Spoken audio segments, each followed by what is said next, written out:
Summer Sweep Up just dropped. I woke up this morning and saw that it was live, so I wanted to make a video going over it. If you've already read the blog, if you've already read the updates, you probably already know everything. But there were a few changes, so I'm just going to get right into it.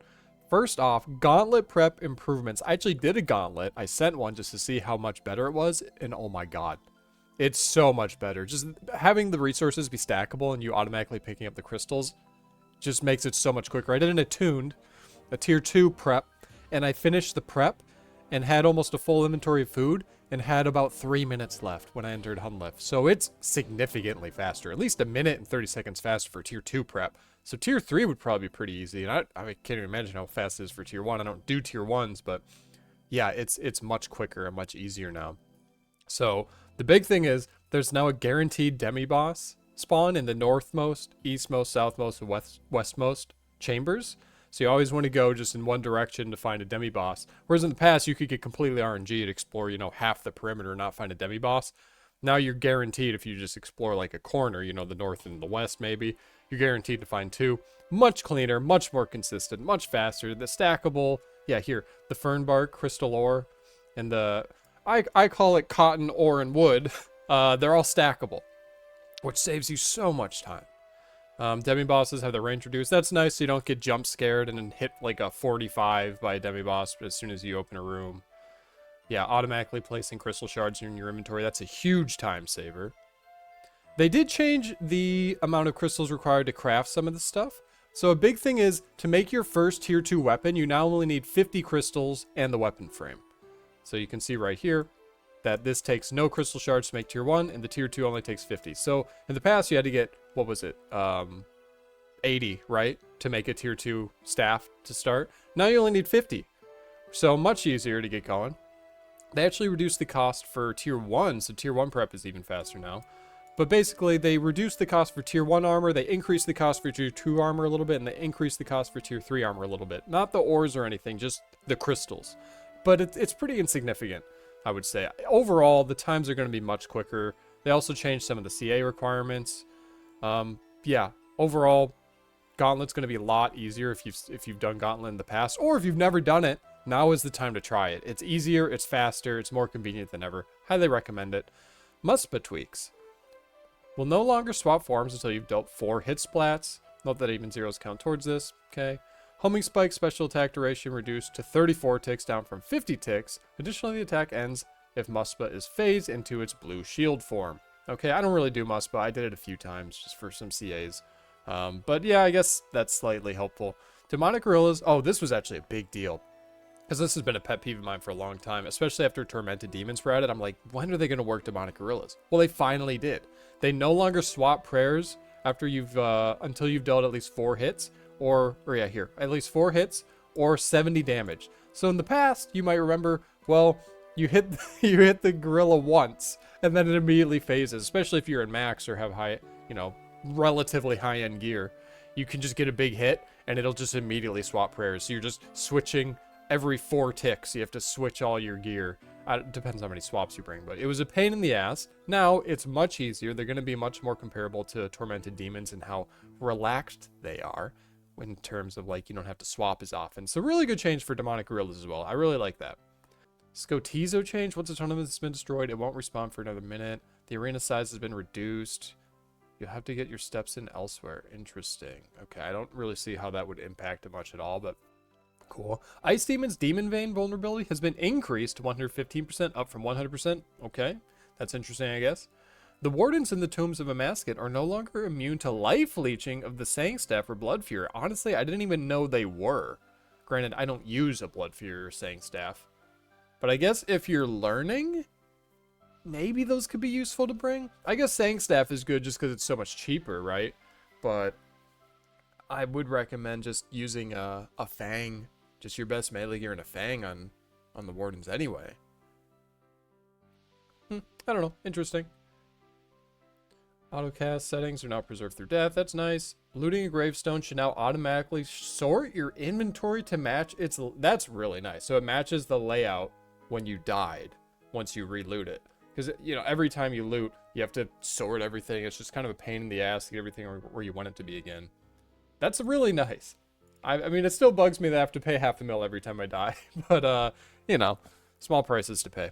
That's a really nice quality of life change there.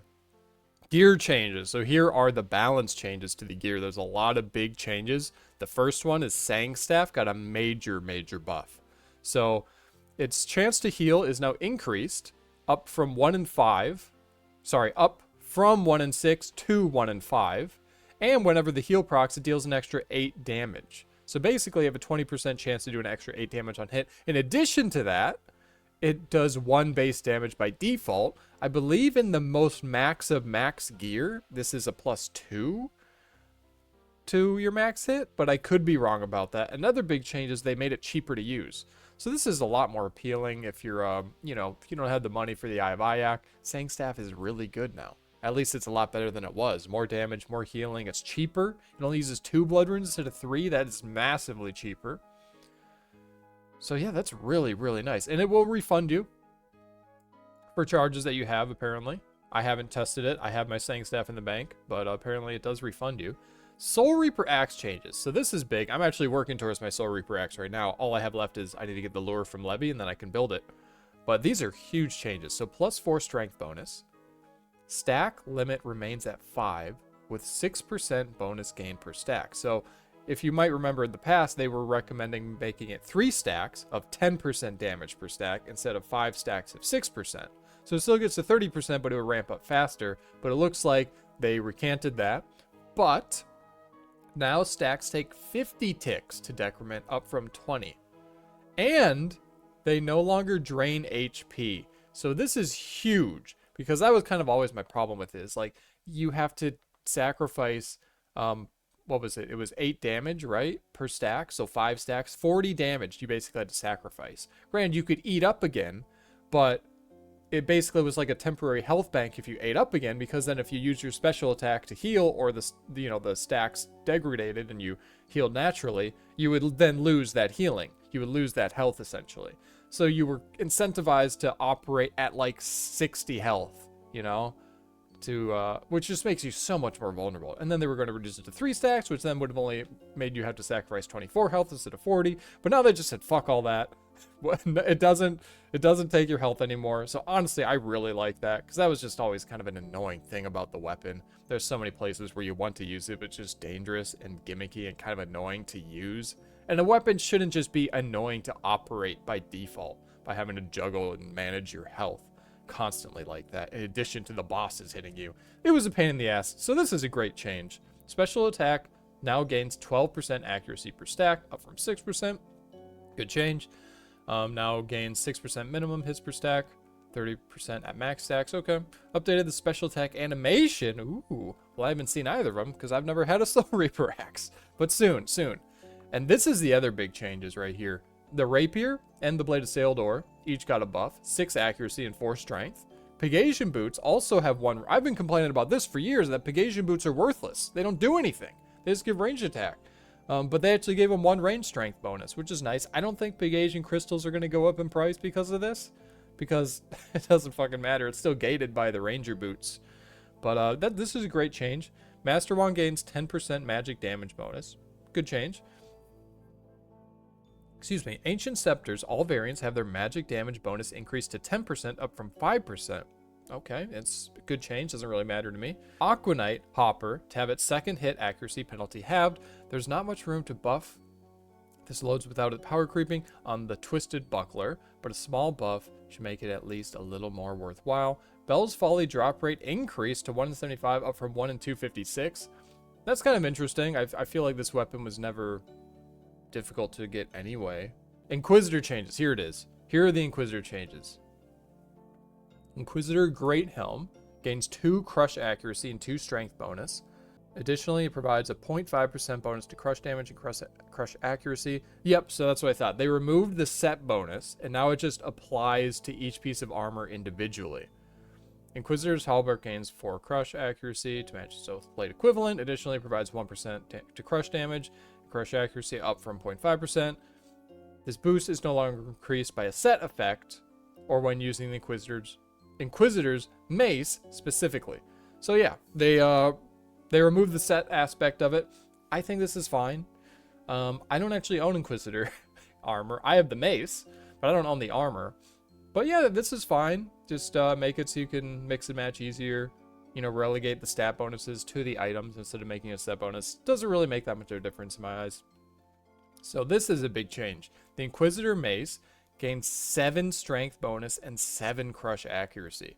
So you compare that to the blade of the salad blade and the rapier. Those gain 6 accuracy and 4 strength. This gains 7 of each. And they used to all have the exact same stats. Now the Inquisitor Mace is just objectively better and stronger, which I guess makes sense. I mean, you know, Fasani's Nightmare is a pain in the ass to kill compared to Gauntlet. I guess Theater of Blood, I mean, that is a raid. Additionally, any negative stab slash bonuses have been removed from Inquisitor armor pieces. Okay, who cares about that? But yeah, that's really interesting. So the mace is objectively stronger now than the rapier and the blade of salad. So they both got buffed though. Or all 3 of them, I should say, got buffed. So interesting. I kind of want to see where they all fit in, because I know the halberd was it had kind of taken the place of the salad blade. So maybe the salad blade will just be better now for a lot of those. I'll have to do some DPS calcs on that. Rosewood blowpipe changes can now fire darts up to rune. Special attack no longer grants plus 10% damage and minus 20% decreased accuracy. Burning Claws special. Oh, I saw this. This was a big one. So Burning Claws had their special attack energy cost increased to 35% from 30. That might not look like a big deal, but it's actually a huge deal. That means you can only dump 2 specs at once and not 3. So, like, Burning Claws were insanely strong, and they're super easy to get. So these were just everywhere. So honestly, I'm not even that surprised they got nerfed. It's like rolling around my desk. Sorry, quick cat break. Look at this cat on my desk. Pretty cool, huh? Okay, so it looks like that's it for the changes that went live today. I know there's more proposed changes coming in the future. Chambers of Xeric loot weightings. This section does not detail changes made with today's game update. It's for us proposing a future change to see how it lands. Interesting. We said that we'd like to take a conservative approach here and adjust incrementally over time. Obviously that's smart. It would be an understatement to say that this wasn't a particularly popular stance to take. So instead, we'd like to propose something a little more radical for adjustments to the weightings of uniques and Chambers of Xeric.